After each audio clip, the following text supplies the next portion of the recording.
I now call upon the Nobel Peace Prize laureate of 2019 to come forward and give his Nobel lecture.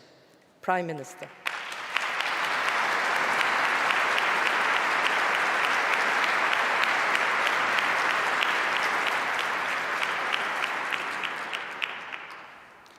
Your Majesties, Your Royal Highnesses, distinguished members of the Norwegian Nobel Committee, fellow Ethiopians, fellow Africans, citizens of the world, ladies and gentlemen. I am honored to be here with you today and grateful to the Norwegian Nobel Committee for recognizing and encouraging my contribution to a peaceful resolution of the border dispute between Ethiopia and Eritrea. I accept this award on behalf of Ethiopians and Eritreans, especially those who made the ultimate sacrifice in the cause of peace. Likewise, I accept this award on behalf of my partner and comrade in peace, President Isaias Afwerki, whose goodwill, trust,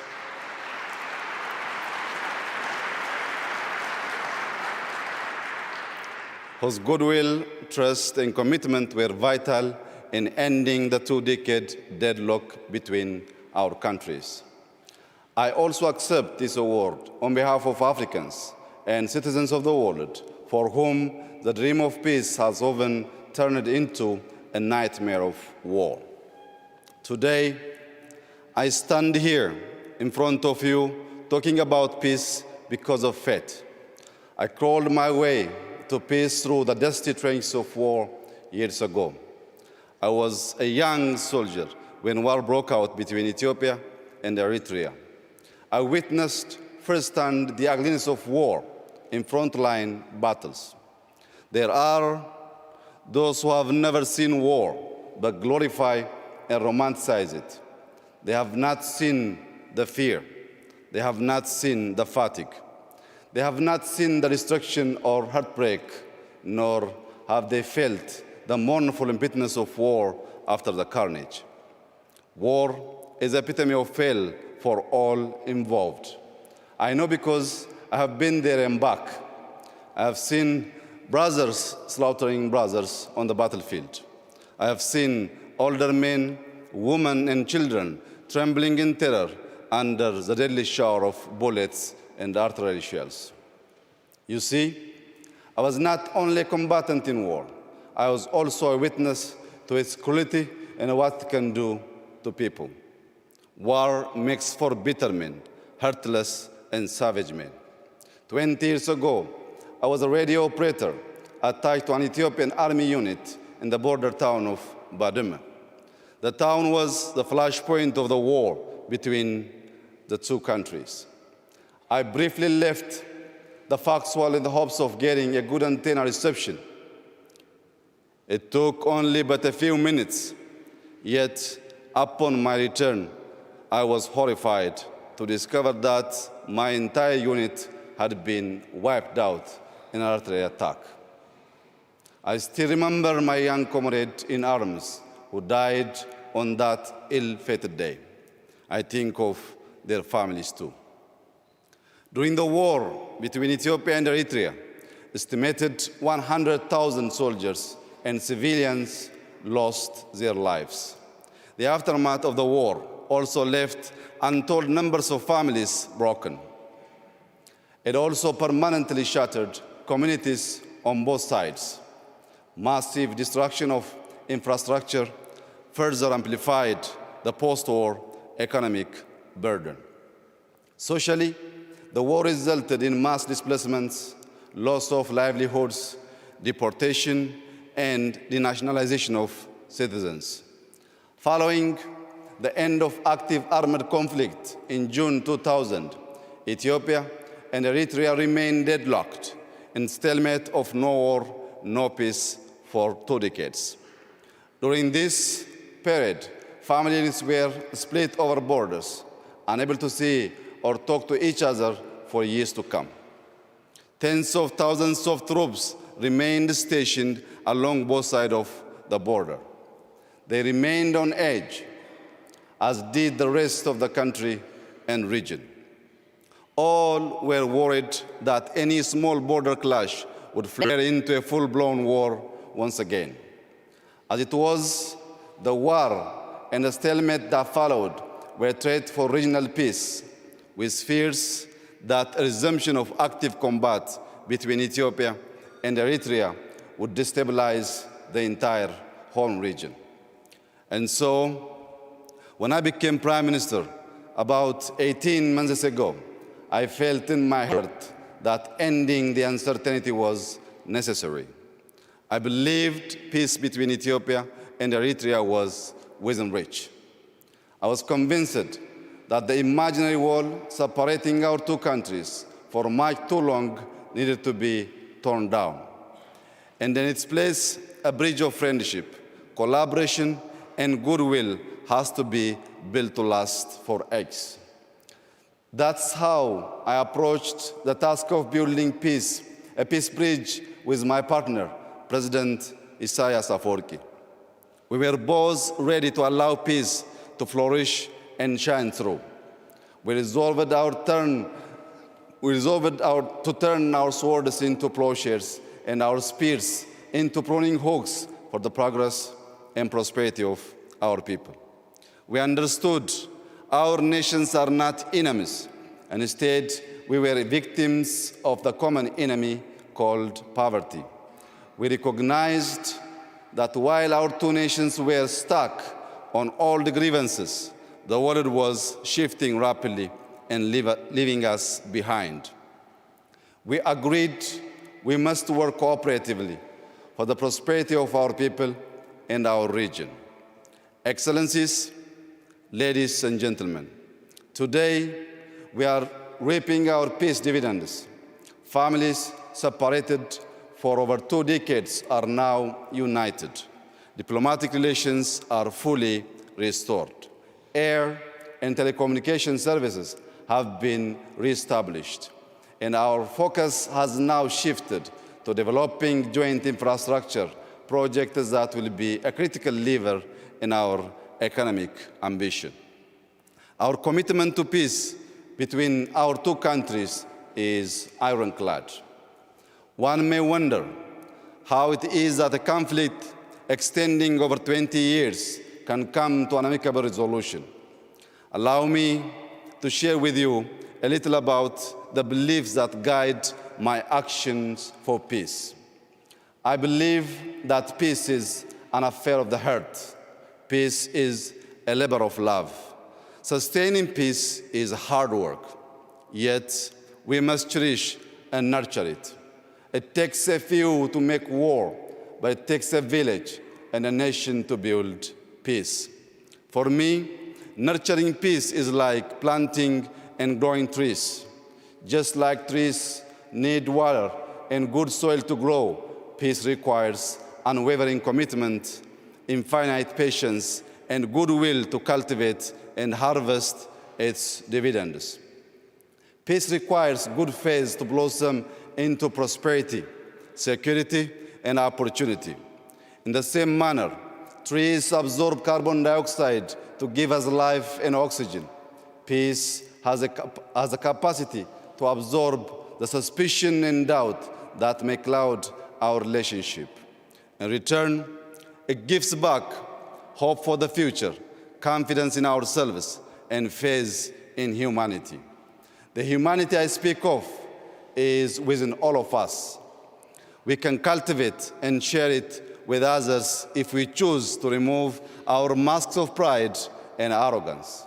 When our love for humanity outgrows our appreciation of human vanity, then the world will know peace. Ultimately, peace requires an enduring vision, and my vision of peace is rooted in the philosophy of Maddamar. Maddamar, an Amharic word, signifies synergy, convergence, and teamwork for a common destiny. Maddamar is a homegrown idea that is reflected in our political, social, and economic life. I like to think of Maddamar as a social compact for Ethiopians to build a just, egalitarian, democratic, and human society by pulling together our resources for our collective survival and prosperity. In practice, Madamar is about using the best of our past to build a new society and a new civic culture that thrives on tolerance, understanding, and civility. At its core, Madamar is a covenant of peace that seeks unity in our common humanity. It pursues peace by practicing the values of love, forgiveness, reconciliation, and inclusion. Excellencies, ladies and gentlemen, I come from a small town called Bashasha, located in the Oromia region of western Ethiopia. It is in Bashasha that the seeds of Madamar began to sprout. Growing up, my parents instilled in me and my siblings an abiding faith in humanity. Madamar resonates with the proverb, I am my brother's keeper, I am my sister's keeper. In my little town, we had no running water, electricity, or paved roads, but we had a lot of love to light up our lives. We were each other's keepers.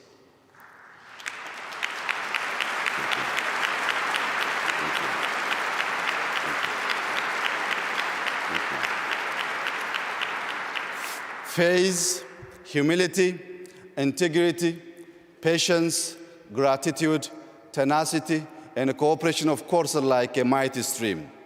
And we travel together on 3 country roads called love, forgiveness, and reconciliation. In the Madamar idea, there is no us and them. There is only us, for we are all bound by a shared destiny of love, forgiveness, and reconciliation. For the people in the land of origins, in the 13 months of sunshine, Madamar has always been second nature. Thank you very much. Thank you. Ethiopians maintained peaceful coexistence between the followers of the 2 great religions because we always came together in faith and worship. We, Ethiopians, remained independent for thousands of years because we came together to defend our homeland. The beauty of our Ethiopia is its extraordinary diversity. The inclusiveness of Madamar ensures no one is left behind in our big extended family. It has also been said, no man is an island, just the same no nation is an island. Ethiopia's Madamar-inspired foreign policy pursues peace through multilateral cooperation and good neighborliness. We have an old saying, በሰላም እንድታድር ጎረቤትህ ሰላም ይደር ዮ ኦላን ነገያም ብለ Thank you.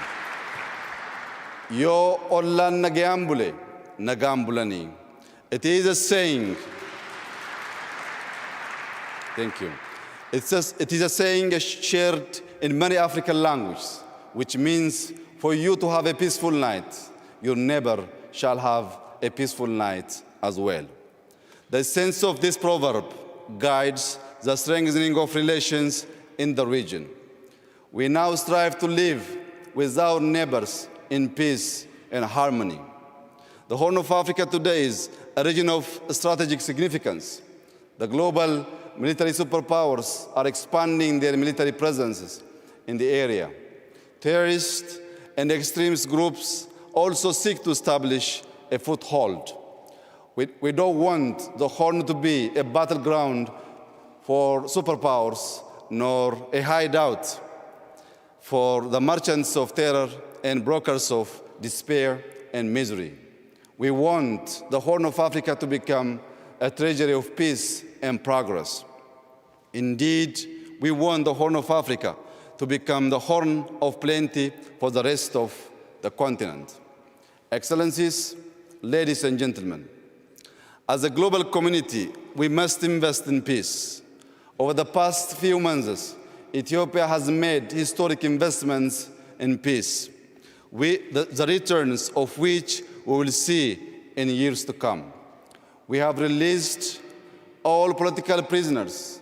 We have shut down detention facilities where torture and vile human rights abuses took place. Today, Ethiopia is highly regarded for press freedom. It is no more a jailer of journalists. Opposition leaders of all political stripes are free to engage in peaceful political activity. We are creating an Ethiopia that is second to none in its guarantee of freedoms of expression. We have laid, thank you, thank you, thank you, thank you very much, thank you. We have laid the groundwork for genuine multi-party democracy, and we will soon hold a free and a fair election.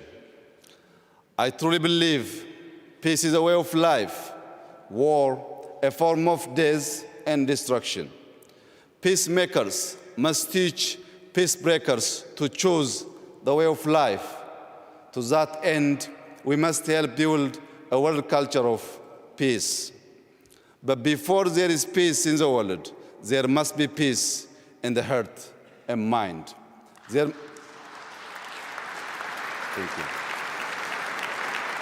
Thank you. There must be peace in the family, in the neighborhood, in the village, and the towns and cities. There must be peace in and among nations. Excellencies, ladies and gentlemen, there is a big prize for enduring peace. A famous protest slogan that proclaims "No justice, no peace" calls to mind that peace thrives and bears fruit when planted in the soil of justice. The disregard for human rights has been the source of much strife and conflict in the world. The same holds in our continent, Africa. It is estimated that some 70% of Africa's population is under the age of 30. Our young men and women are crying out for social and economic justice. They demand equality of opportunity and an end to organized corruption. The youth insist on good governance based on accountability and transparency. If we deny our youth justice, they will reject peace. Standing on this world stage today, I would like to call upon all my fellow Ethiopians to join hands and help build a country that offers equal justice, equal rights, and equal opportunities for all its citizens.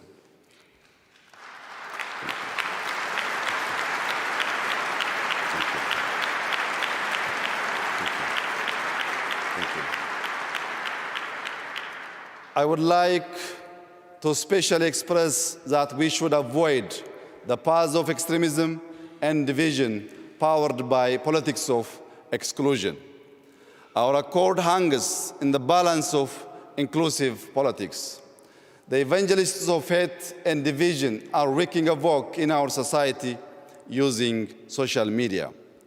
They are preaching the gospel of revenge and retribution on the airwaves. Together, we must neutralize the toxin of hatred by creating a civic culture of consensus-based democracy, inclusivity, civility, and tolerance based on Madamar principles. The art of building peace is a synergistic process to change hearts and minds, beliefs and attitudes that never cease. It is like the work of struggling farmers in my beloved Ethiopia. Each season, they prepare the soil, sow seeds, and control pests. They work the fields from dawn to dusk in good and bad weather. The seasons change, but their work never ends. In the end, they harvest the abundance of their fields. Before we can harvest peace dividends, we must plant seeds of love, forgiveness, and reconciliation in the hearts and minds of our citizens. We must pull out the weeds of discord, hate, and misunderstanding, and toil every day during good and bad days too. I am inspired by a biblical scripture which reads, "Blessed are the peacemakers, for they shall be called the children of God." Equally,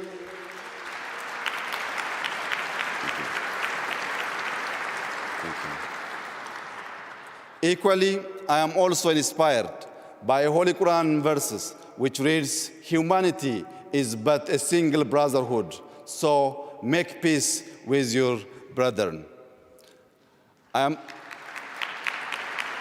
Thank you very much. Thank you. I am committed to toil for peace every single day, and in all seasons, I am my brother's keeper. I am my sister's keeper too. I have promises to keep before I sleep. I have miles to go on the road of peace. As I conclude, I call upon the international community to join me and my fellow Ethiopians in our Muddamar-inspired efforts of building enduring peace and prosperity in the Horn of Africa. Salam ለሁላችን ነገኝ ሁንደ ኬኛ ፈተው. Peace shall be upon all of us. Thank you very much.